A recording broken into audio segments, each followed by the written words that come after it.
Okay. So good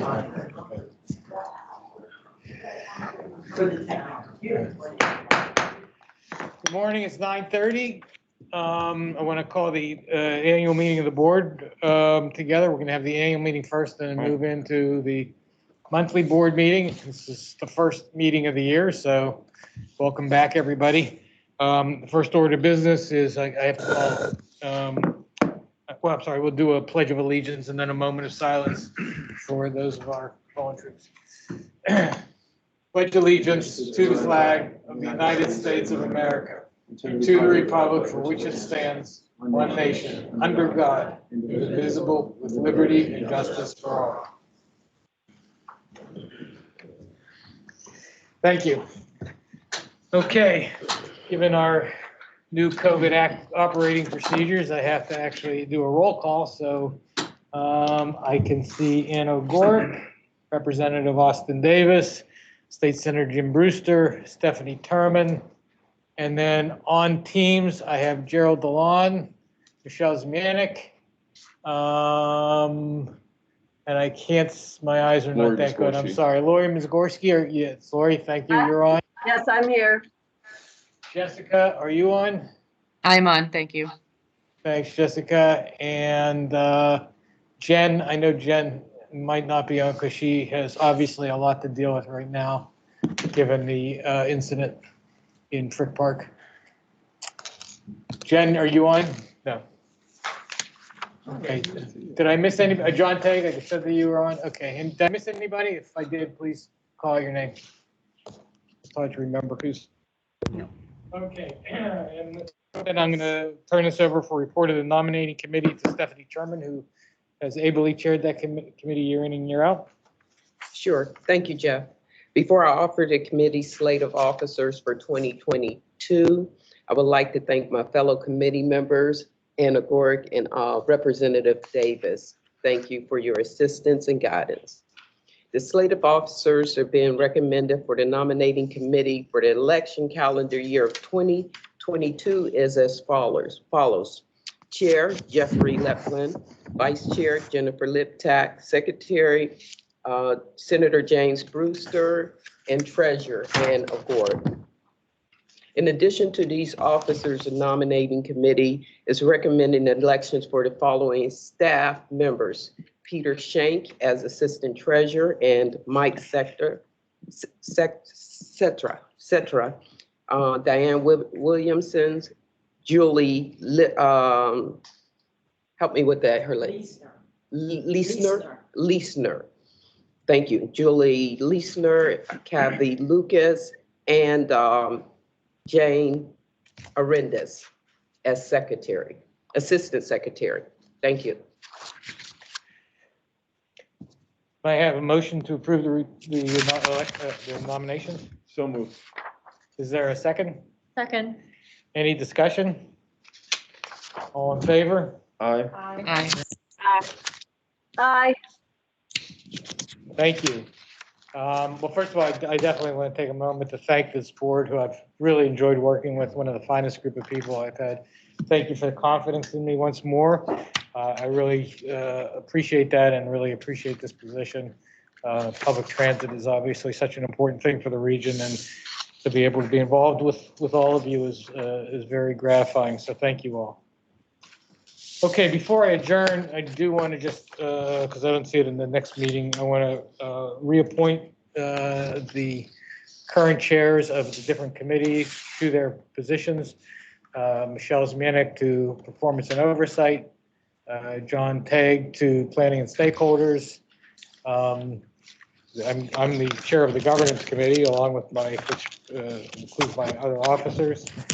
And let's see, I might be getting the Jen Liptak to the Technology Committee, and Ann O'Gork to the Finance Committee, and then Jim Brewster to the Financial Audit Committee. Any questions? Okay, and then all of those folks who are serving on those different committees are being reappointed to continue their service on those committees. Thank you all for your service. It's been incredible. And with that, may I have a motion to adjourn? So moved. Is there a second? All in favor? Aye. Aye. Meeting stands adjourned. Okay, now we'll call the meeting, the regular meeting of the Board of Directors. First order of business is approval of the minutes of the November 19th meeting. May I have a motion for approval? So moved. Second. Second. Okay, any discussion? No. All those in favor? Aye. Aye. Okay, that motion carries. All right, with that, we'll move into the report of the Chief Executive Officer, Kathy Kelman.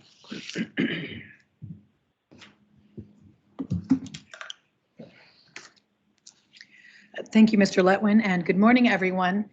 May I please have a moment of silence for the following Port Authority employees who passed away November and December.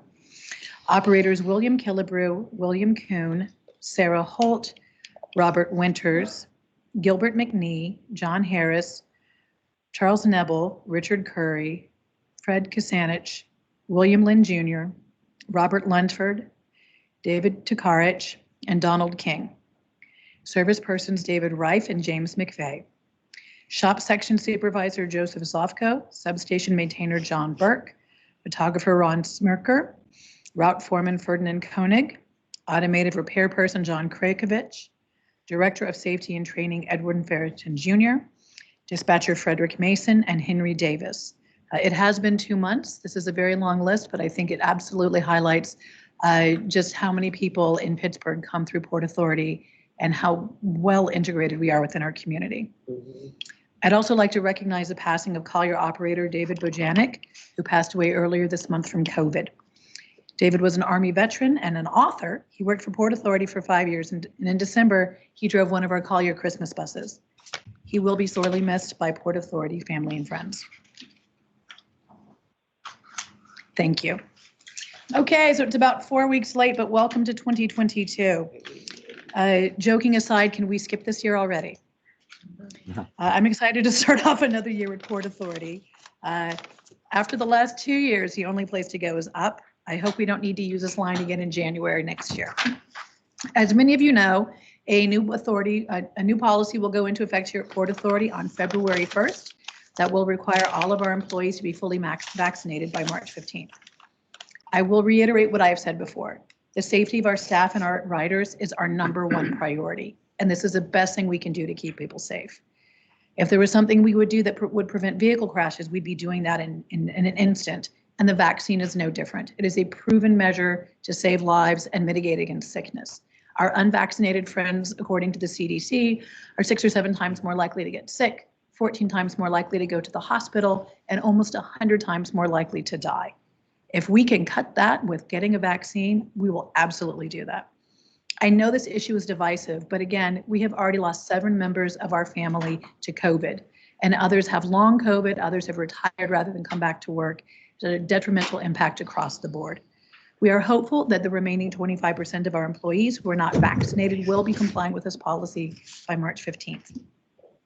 On Monday, the Federal Transit Administration announced a $550,000 grant that will help support equitable transit-oriented development along a future busway extension or on-street BRT in the Upper Mon Valley. I want to thank everyone who supported this project and our application to the FTA.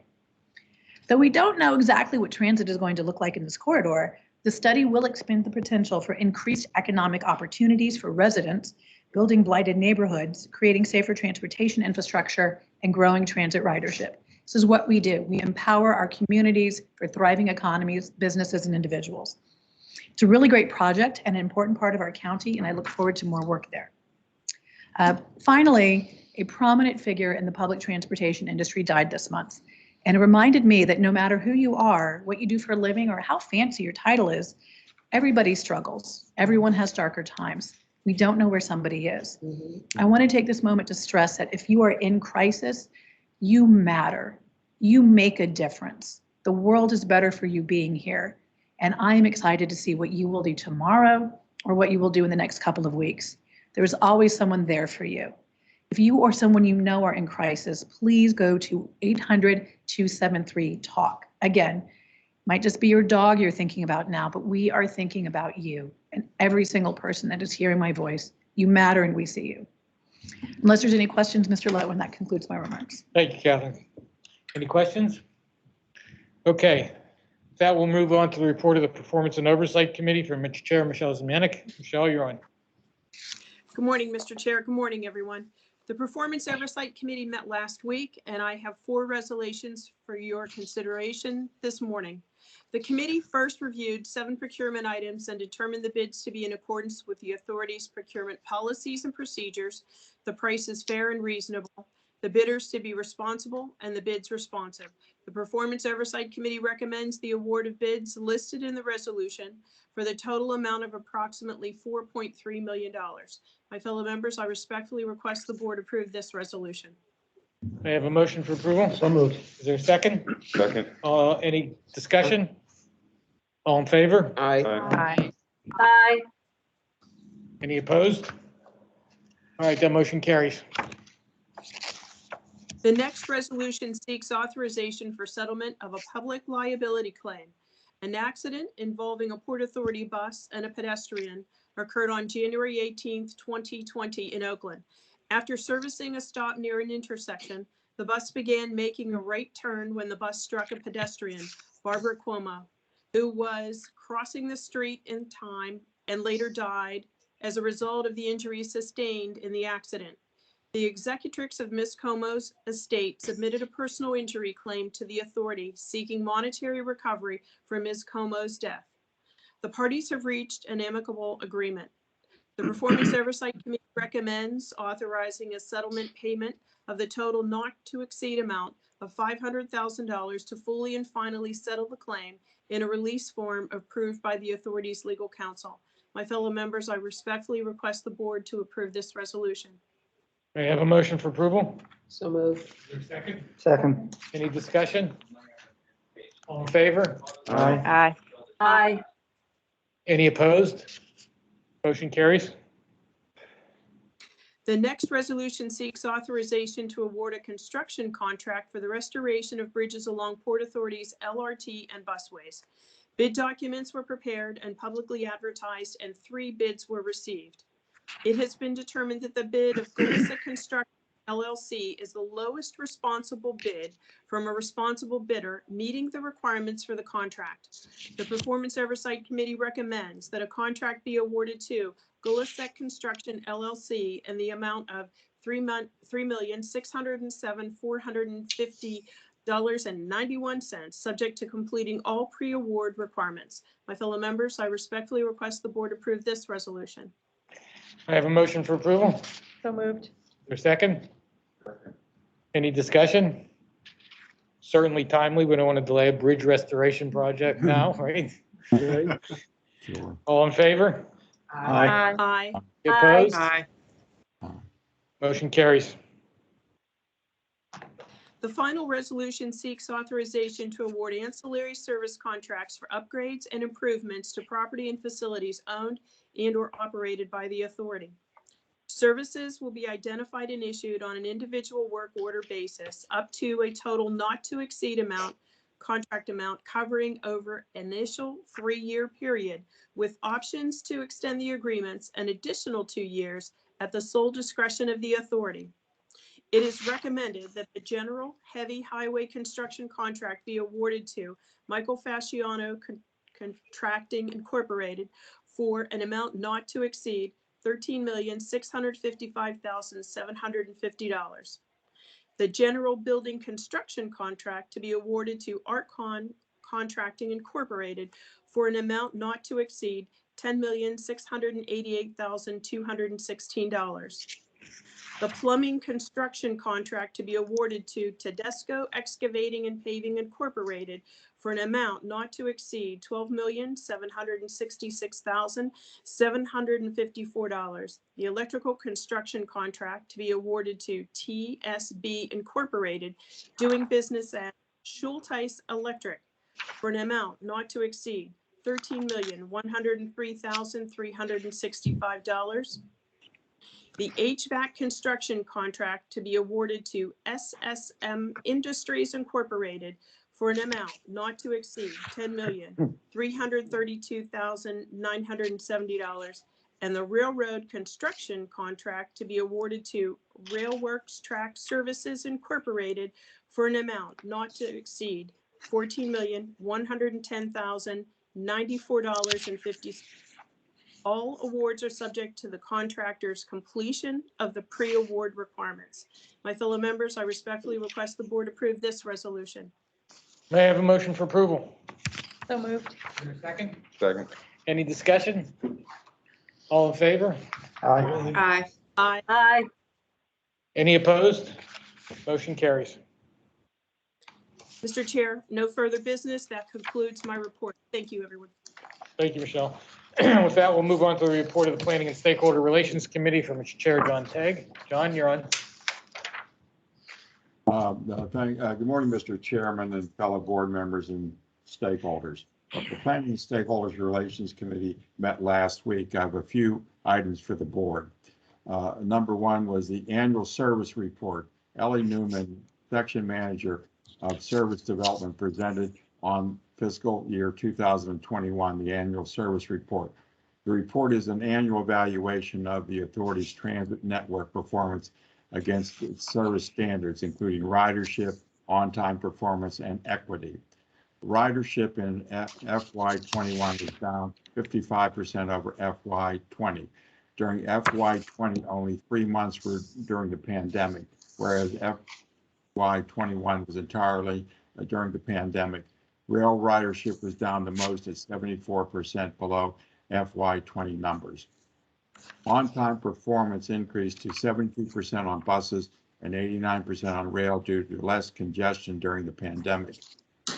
Most positive note in the report is the addition of weekend service to 10 local bus routes, which result in 7% more of the entire population being able to access weekend transit service.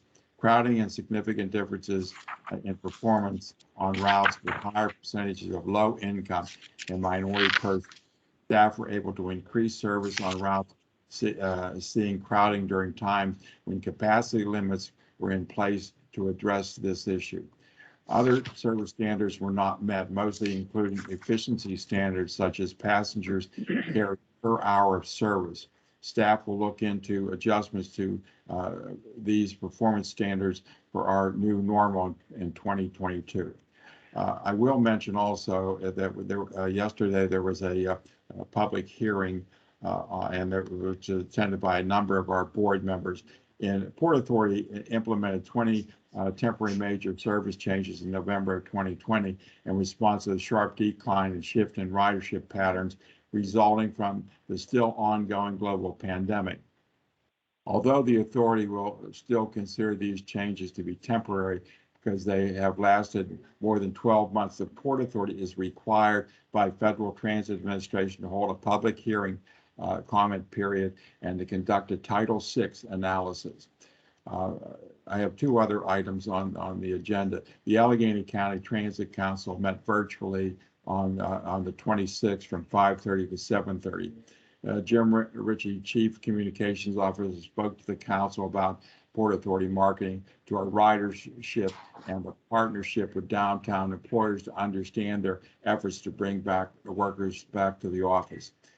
David Huffaker, Director, Chief Development Officer, presented the annual service report. Kurt Conrad, Government Affairs Liaison, provided a liaison report to the council. And Ralph Williams, President of ACTC, provided the President's report. The next meeting is scheduled for February 23rd. And the last item I have for you is the Committee for Accessible Transportation did not meet this month. Their next meeting is scheduled for February 3rd. Mr. Chairman, unless there's additional questions, that concludes my report. Thank you. Are there any questions for Mr. Tagg? Thanks, John. Okay, with that, we'll move on to the report of the Finance Committee from its chair, Ann O'Rourke. Good morning, Chair and fellow board members. The Finance Committee met last week, and I have two resolutions for your consideration. The first resolution seeks authorization to apply for and enter into grant agreements for calendar year 2022 operating and capital funds. Annually, the authority applies for and enters into grants at a federal, state, and local level, such as Section 5307 Urbanized Area Funding, Pennsylvania Department of Transportation 1513 Operating and 1514 Capital Funding, and Allegheny County and Regional Asset District funding, as well as discretionary grants. In many instances, the grants have tight deadlines for submission. This resolution would allow the authority to apply for and enter into grants that become available in calendar year 2022. This resolution further requires staff to regularly report to the Finance Committee on grants that have been applied for and entered. My fellow members, I respectfully request the board approve this resolution. May I have a motion for approval? So moved. So Is there a second? I heard the second, okay. Second. Any discussion? All in favor? Aye. Any opposed? Motion carries. The second resolution seeks authorization to amend agreement with Bank of America NA to provide merchant card services. These services include, but are not limited to, debit and credit card processing related to the automated fare collection system. In June 2015, the board authorized a 5-year agreement with Bank of America for a not-to-exceed amount of $2.5 million. The agreement also includes 5 additional option years at the authority's sole discretion. To date, the services provided by Bank of America have been satisfactory. The Finance Committee recommends exercising the first option year, extending the agreement to January 30th, 2023, and increasing the not-to-exceed amount by $662,500. My fellow members, I respectfully request the board approve this resolution. May I have a motion? So moved. Is there a second? Second. Any discussion? All in favor? Aye. Aye. Any opposed? Motion carries. Also at the meeting, Controller Peter Shank reported on November and December financial results. He reported that total operating income for the month of November was under budget by $3.4 million and $18.9 million under budget for the fiscal year. Both the monthly variance and the fiscal year variance were due to lower passenger revenues from lower pandemic ridership levels. All expense categories through November were below budget. Total subsidy for the month of November was $3.1 million above budget due to higher state operating assistance. For the month of December, total income was $5.13 million, which was $106,000 above November's total. At the midpoint of the fiscal year, total operating income is $22.5 million below budget, which will be addressed with the use of federal stimulus funding. Total expenses for the month of December were $1 million below budget and $27.7 million below budget at mid-year. Total subsidy at mid-year is $2.2 million above budget due to higher preventive maintenance invoicing. It was reported that the authority ended the month of December with approximately $142 million in cash reserves. Unless there are any other questions, that concludes the report of the Finance Committee. Are there any questions? Okay, thank you, Ann. With that, we'll move on to the report of Technology Committee. Jen, I know you had your hands full this morning. Are you okay to give this report? Yeah, Okay. thank you. Can you hear me fine, Chairman? Yep. Thank you. I'd like to thank Chairman and the other board members for their vote of confidence and congratulate the other officers. I appreciate, again, on behalf of everyone, the confidence, and I'm glad we're moving forward with the agency. I'd also like to thank Representative Muskorski for chairing the committee meeting last week for me when I was unavailable to do so, but available to participate. So thank you very much for doing that.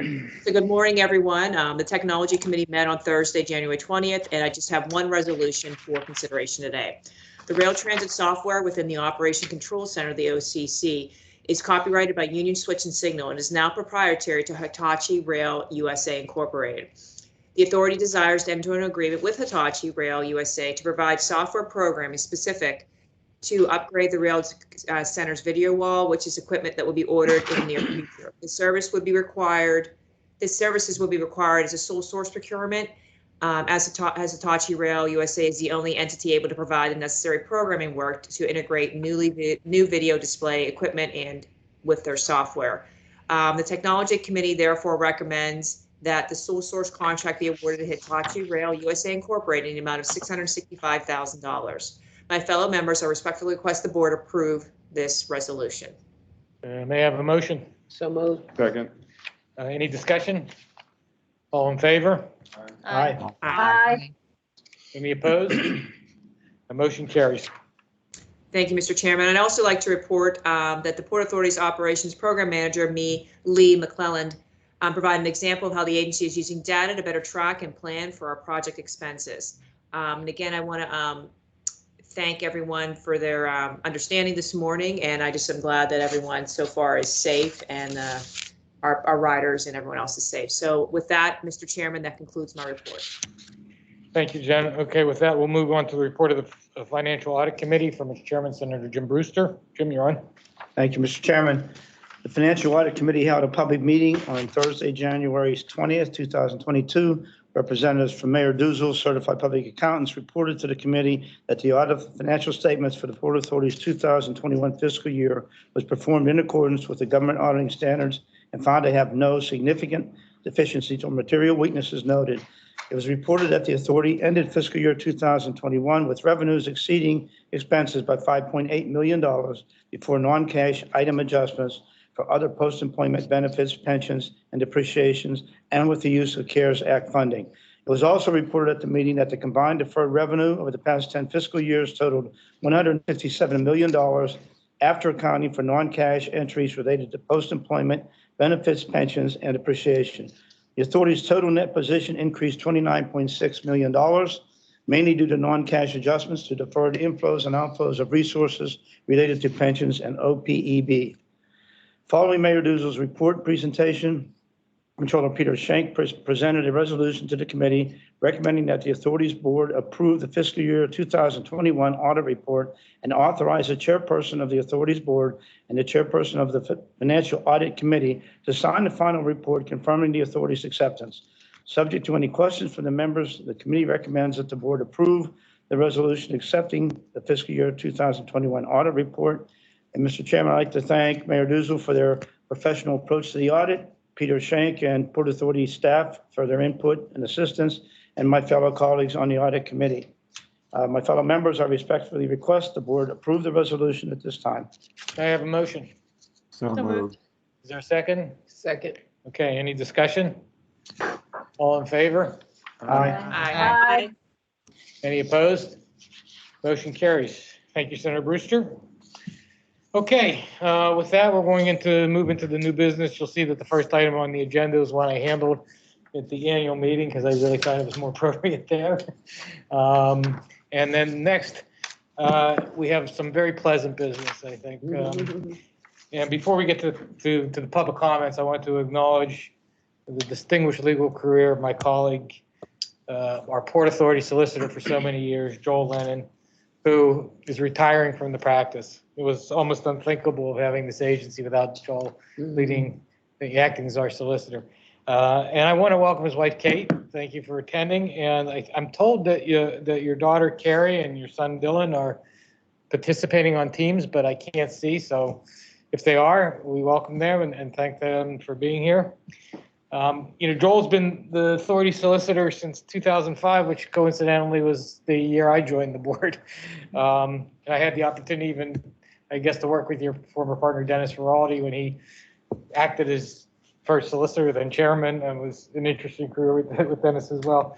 But Joel has represented the agency in various litigation from procurement, construction, municipal governance matters for nearly 40 years, because he did work with Dennis on this account during the period as well, including the 2003 extension of the East Busway and the 2012 extension of the T to the north side, the board to the shore, as we so remember it.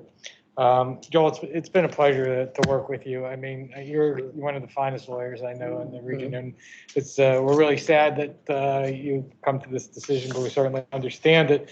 And on behalf of the board, I have a proclamation and a plaque that I'm told is somewhere around here. It's under the podium. Under the podium. I was told it would be.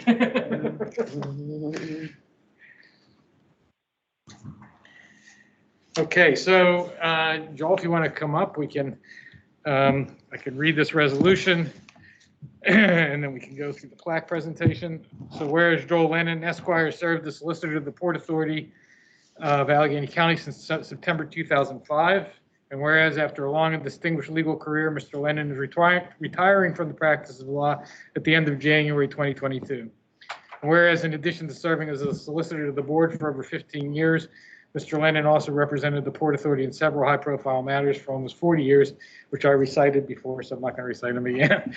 And whereas Mr. Lennon earned his bachelor's degree in legal studies cum laude from Bowling Green State University in 1980, and his Juris Doctor magna cum laude from Syracuse University College of Law in 1983.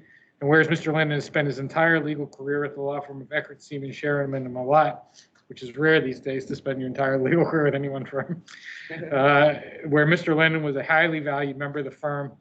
In addition to representing the authority in the various matters I mentioned before, he has also represented various other public authorities and private entities throughout his career. And whereas the board does wish really to express its sincere gratitude and deep appreciation to Mr. Lennon for serving as the solicitor of the board for over 15 years, for diligently and professionally representing the authority on a variety of critical legal matters for almost 40 years, and his dedicated and distinguished service to the board, the authority, and the people of Allegheny County. Now therefore be it resolved that this resolution be adopted in honor and in appreciation of Joel Lennon Esquire for the service to the board and authority and the rioters and residents of Allegheny County, and in recognition of his distinguished legal work and career. And resolve further that the board wishes to thank Mr. Lennon for his dedicated service and wish him well in retirement. Joel, it's a pleasure. Can I shake your hand?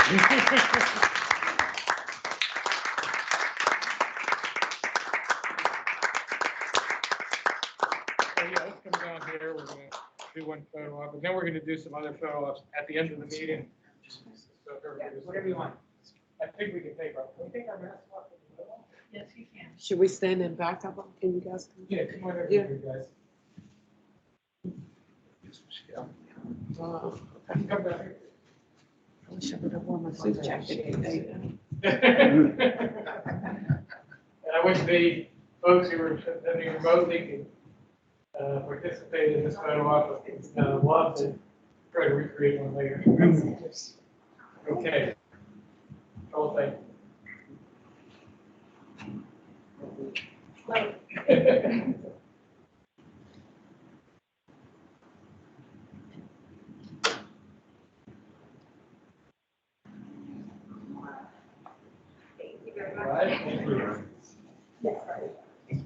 Absolutely, Joel. If you have anything you want to say, feel free to. Well, I don't have much to say, except appreciate this very much. I can say this now since I'm not practicing anymore. I always said that by far my favorite client over the years has been Port Authority. I've enjoyed working with the people, with the board. Every day was an interesting matter. And so this is by far my favorite client, and I'll miss you all very much, and hopefully we'll stay in touch. Thank you.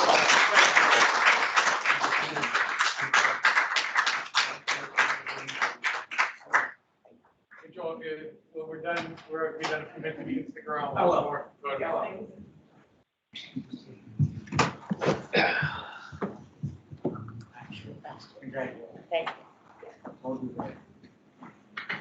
Okay, now we'll open things for public comment. We have two requests for public comment. The first from Ralph Williams, president of the ACTC.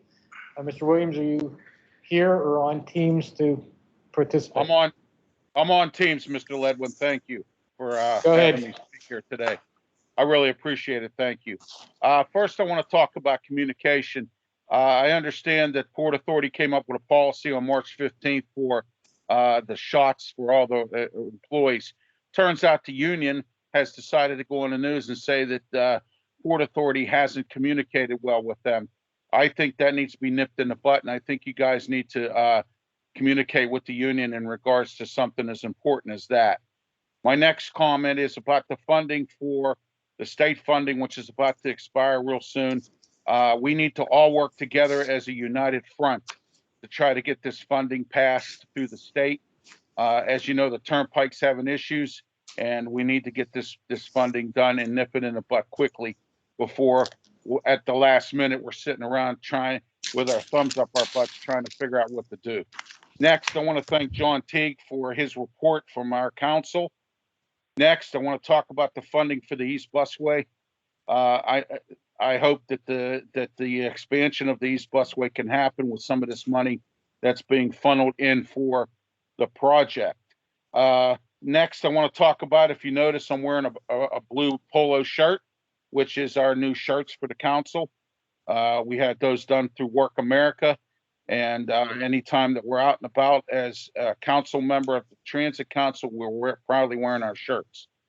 Next, and my last thing I want to talk about, we need to say prayers for the folks that were stuck on the bus today that collapsed on the bridge at Forbes and Braddock. I think we need to say some prayers and, you know, and get some well wishes out for those folks as well. Thank you and Happy New Year. Thank you, Mr. Williams. And with that, we'll move on to Brooke Hyman. Brooke, are you here or on Teams? Not here, so on Teams. Okay, and with that, the next regular meeting is February 25th, and we'll stand adjourned. Thank you, everybody. I'll see you next month. And anybody who wants to stick around for It's always a photo ops. pleasure, my dear. My pleasure. Yes. Yep, thank you.